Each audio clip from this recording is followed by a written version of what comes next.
Hey everybody, this is Mike with the One Stop Co-op Shop, and today I'm doing a review of River Rats, a solo and cooperative poker game. And disclaimer that I was sent a review copy for this one. You'll have a king, these River Rats, that you're going against, and they will get a hand of 7 or 8 cards, because you're also adding in the kings themselves. And the other players will have cards in their own hand, and they'll draw more from a face-up offer or from the deck.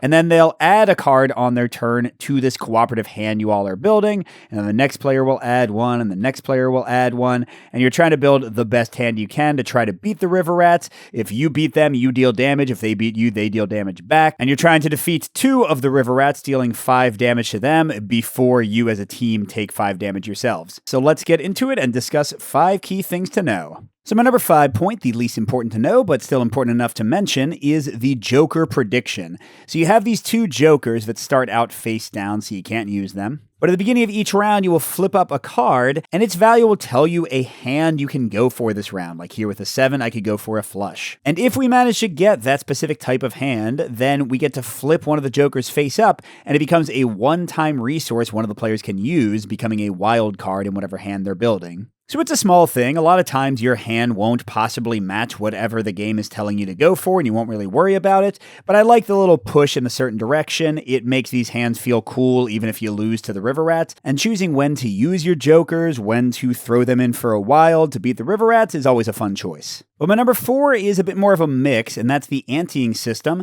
And it actually uses that same card that's put on the Joker prediction. This is the initial ante. But every time the players play a heart into the cooperative hand, they can also choose to raise up the ante by putting a face-down card with that Joker prediction. And what this becomes is a risk-reward push-your-luck element, because at the end of the hand, however many cards you have anteed is how much damage will be dealt to the River Rats. Deal 5 and you defeat one of them, defeat 2 River Rats and you win the game. But if you lose the hand, this becomes the damage that is put on the cooperative team as a whole, and if you get 5 of those, you lose. So it's a fun, tense choice when you want to put these antes in and when you don't, especially since you can only see part of the River Rat's hand, and you don't know exactly what hand you're going to be able to put together with your fellow players. The reason this is a mix for me, though, is that because you can only add ante cards with hearts, sometimes your hand you're building just won't have any hearts. Sometimes you're doing a flush of a different suit. Sometimes you just don't draw very many hearts. So I kind of wish there was a more consistent way to potentially raise the ante so that push-pull risk-reward element would be more present in every hand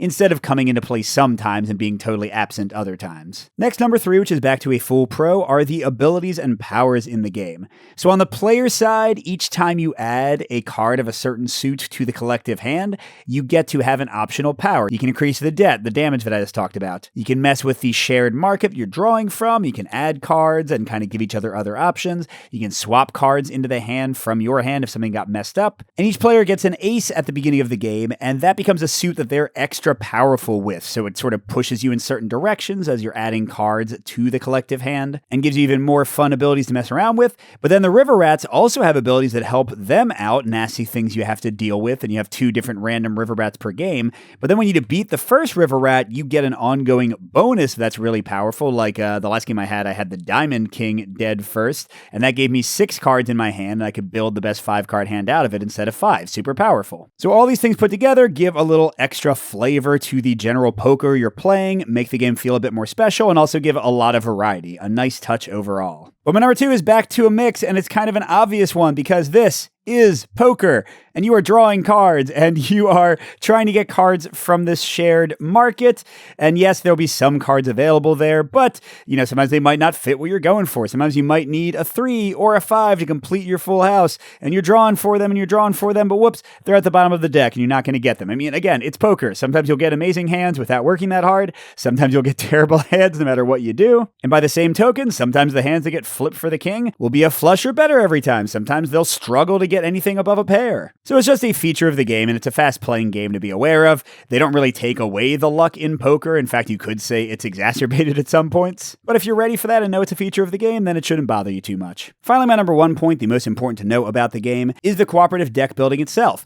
Because you are adding 1 card at a time on your turn, but all the players can see what the general market cards are. They can see which card you take from it when you add a card like that to your hand, and they can see if you don't choose to play that card. So even though there's limited communication, you're not allowed allowed to discuss what's in your hand. You're not allowed to discuss why you're playing a specific card. If you're paying attention, you can get a feel for what the other players are going for. And especially combined with the powers and abilities that I mentioned earlier, you can pull off some pretty cool stuff, and the game can be quite tense and exciting. I gotta say, there's been an explosion of cooperative poker games and cooperative hand-shedding games, just kind of like classic card games in general in a cooperative sense. And I am here for it, and I think the way that River Rats does it with this shared market and abilities to give each other some ways to communicate without actually talking is really smooth and well done. So overall, if you like poker, if you want a cooperative or solo way to play it, and you don't mind the randomness that is inherent to these kind of card games, I think River Rats has a lot to recommend it. It's a small package, it's quick, it's fun. But on the other hand, if poker doesn't float your boat, if card draw luck is going to annoy you, then I think this one will not be a winner. But you can still go back and look at my preview play. The game hasn't really changed at all, and see if the game fits your taste. Thanks for watching, everybody. Good gaming, and I'll see you at the next stop.